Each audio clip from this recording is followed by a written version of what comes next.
We'd like to welcome you to BeMoreNews.com, the news before the news, where we uncover the truth. The one and only Reverend Gilliard. How are you, sir? I'm doing fine. Good. What's happening with gangs in Baltimore? As far as my experience with, well, I haven't had any personal experience with gangs, but from where I am pastoring, you can see some signs that they exist, and I think their existence is because of the fact that we have failed them. My generation and the generation present has failed our young people, and they're really reaching out, and wherever they can find, I believe, a sense of camaraderie and belonging to, that's where they're going to put their energies. And I've also believed that whoever shows our young people love first will be the ones who control today and tomorrow. We have to reach out, stop cutting them off, stop writing them off, and we've got to use that same weapon of love that draws them into the group to show them authentic love and give them a sense of purpose and real responsibility. Other than that, they're going to continue to flourish. Not just in Baltimore City, but Baltimore County as well? Baltimore County and across this nation. That's the whole problem.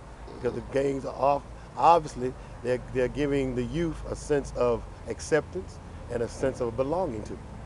Yeah, and we have, truth matters, we have failed them miserably because the parents, especially my generation of parents, I believe, have failed to teach morals, responsibility, and give them a sense of deep spirituality. So there's a certain onus on the parents. Onus, parents, preachers, churches, and yeah, politicians. Rev, I have seen you at a funeral speak truth to power, even as it relates to a young person who was in a gang and they were killed. Yes.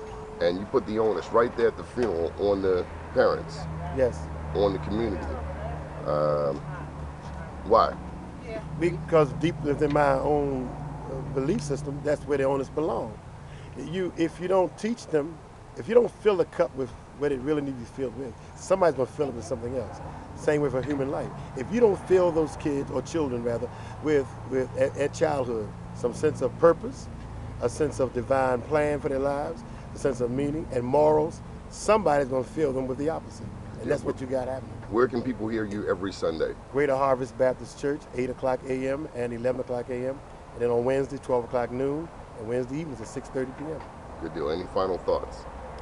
My thought is that I think it's time high now for the church to step out of the walls, preachers to gird up themselves and be the Christian warriors they profess to be, and go forth and let's take the ministry to the streets with love and not with shamming and scamming, because they can see through that as well. Good deal. Thank you for your time. All right.